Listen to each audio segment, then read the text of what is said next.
Hello students and learners, मेरा नाम शुभम ठाकुर है एंड मैं आज आपको बताने वाला हूँ कि संविधान क्यों बनाया जाता है या संविधान क्यों बनाया गया है।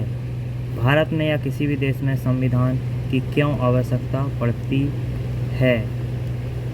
तो students just wait for 1 minute.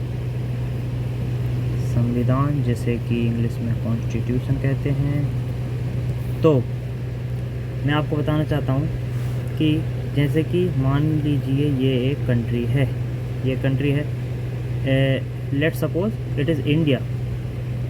मान लीजिए कि इंडिया है, एक नहीं, ये एक ही इंडिया है।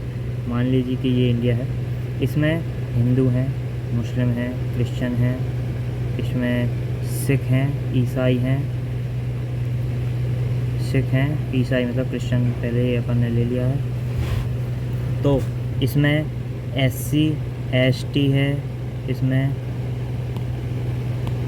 OBC है, इसमें जनरल है, OBC जनरल। अब ये बताइए कि अगर संविधान नहीं होगा, कोई रूल नहीं होंगे, तो इसमें से अपन को अपने को ये कैसे पता चलेगा कि किसके रूल लागू किए जाएंगे। इसमें अपन कैसे बता पाएंगे। OBC वाले बोलेंगे हमारे रूल मानेंगे, जनरल वाले बोलेंगे हमारे रूल मानेंगे, हिंदू बोलेंगे हमारे रूल मानिए, मुस्लिम बोलेंगे हमारे रूल मानिए। यहाँ पे मान लीजिए ये एक प्रॉपर्टी है, इस पे एक व्यक्ति ये है, एक व्यक्ति ये है। ये बोल रहा है कि ये मेरी प्रॉपर्टी है, ये बोल रहा है कि हमारी प्रॉपर्टी। कौन अब ये डिसाइड करेगा कि ये किसकी प्रॉपर्टी है। तो आप समझ पा रहे हैं कि किसी भी देश में या किसी भी टेरिटरी में जो लोगों के बीच कोऑर्डिनेशन बनाने के लिए, लोगों के बीच एक सहजता बनाने के लिए और लोगों को रूल्स प्रोवाइड करने के लिए एक रूल्स की बुक बनाई जाती है, जिसे कि कॉन्स्टिट्यूशन कहते हैं। Understand? So one more example I am giving. It is India, here Hindu, Muslim, Christian, Sikhs, Buddhist etc. are living. So now India has constituted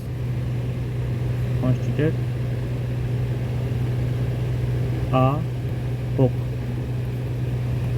of rules.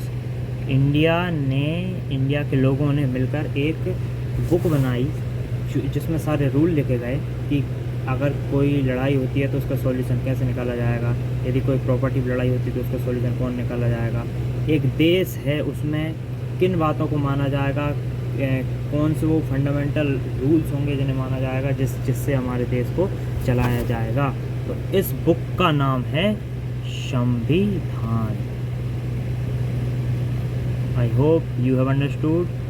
सो अब मैं बताता हूँ कि संविधान, ऐसे मैं आपको 4 या 5 रीज़न बताता हूँ जिसके लिए संविधान की आवश्यकता पड़ती है।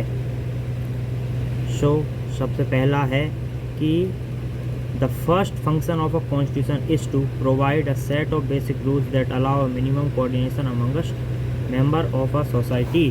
मीन्स ये एक सोसाइटी है, इसमें कई प्रकार के लोग रहते हैं, उनके बीच कोऑर्डिनेशन बनाने के लिए एक बुक बनाई जाती है जिसमें सारे रूल्स लेके जाते हैं, जिन रूल के मुताबिक सभी को चलना होता है।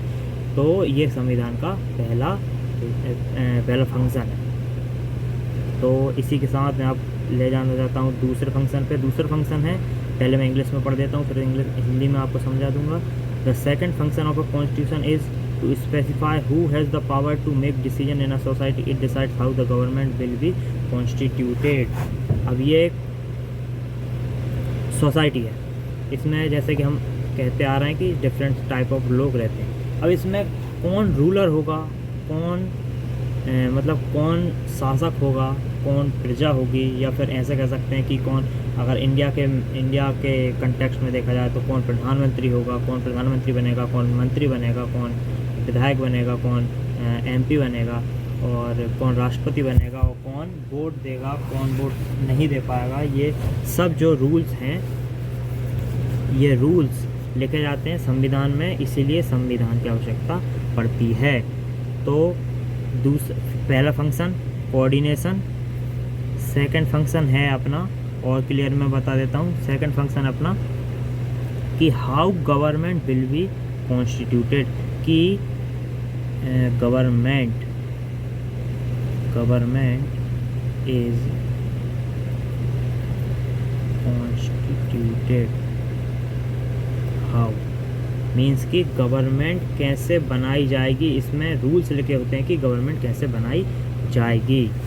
अब मैं आपको बताना चाहता हूँ तीसरा फंक्शन कॉन्स्टिट्यूशन का तीसरा फंक्शन है कि, फर्स्ट में इंग्लिश में पढ़ देता हूँ। Third function of constitution is to set some limits on what a government can impose on its citizens.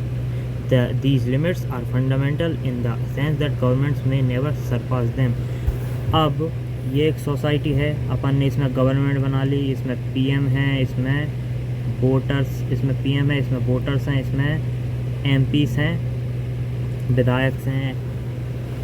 तो अब इसमें से जो वोटर्स हैं या फिर अपन बोल सकते हैं सिटीजन्स हैं, पीएम को अपन ने गवर्नमेंट मान ले रहे हैं फ़िलहाल के लिए। तो गवर्नमेंट सिटीजन्स पे किस हद तक रूल कर सकती है, किस हद तक गवर्नमेंट सिटीजन्स को कह सकती है कि आपको ये रूल फॉलो करना आवश्यक है, यदि आप इस रूल को फॉलो नहीं करते तो आपको पनिशमेंट दी जाएगी। किस हद तक गवर्नमेंट ये कह सकती है, तो वह लास्ट रूल तक, जिस रूल को गवर्नमेंट कह सकती है कि आपको ये फॉलो करना होगा। तो जो सर्टन इम्पोजिशंस होती हैं कि जैसे कि इसमें लिखा हुआ है कि set some limits on what a government can impose on. तो जो गवर्नमेंट जो रूल्स हैं कॉन्स्टिट्यूशन में, वो रूल्स लिखे जाते हैं जो कि बताते हैं कि गवर्नमेंट किस हद तक जनता पर शासन कर सकती है। ओके स्टूडेंट्स एंड लर्नर्स, अब मैं आपको बताना चाहता हूँ चौथा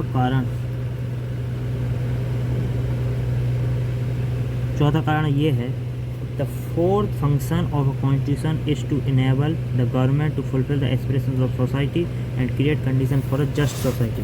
अब ये एक सोसाइटी है, इसमें डिफरेंट टाइप्स ऑफ लोग हैं, कोई अमीर है, कोई गरीब है, कोई पिछड़ा हुआ है। तो इसमें सभी लोगों के बीच एक जस्ट सोसाइटी का मीन्स होता है कि एक वह सोसाइटी जिसमें न्याय हो, न्यायपूर्ण सोसाइटी वो होगी जिसमें कि सभी को बराबर अपॉर्चुनिटी मिले, सभी को शिक्षा समान मिले, सभी को फैसिलिटी गवर्नमेंट की द्वारा प्रदान किए जाए। तो fourth function of constitution is to enable the government to fulfil the aspirations of society and create conditions for a just society. चौथा आवश्यकता ये है कॉन्स्टिट्यूशन बनाने की कि कॉन्स्टिट्यूशन ये बताता है, कॉन्स्टिट्यूशन में वो रूल्स लिखे होते हैं जिसके अनुसार गवर्नमेंट को जनता के सभी रिक्वायरमेंट को फुलफ़िल करना होता है और एक जस्ट सोसाइटी बनानी होती है। तो स्टूडेंट, इसी के साथ मैं इस वीडियो को समाप्त करता हूँ। मुझे आशा है कि आप लोग सभी समझ गए हैं कि कॉन्स्टिट्यूशन बनाने की क्या आवश्यकता होती है और कॉन्स्टिट्यूशन के क्या क्या फंक्शन होते हैं। Thank you.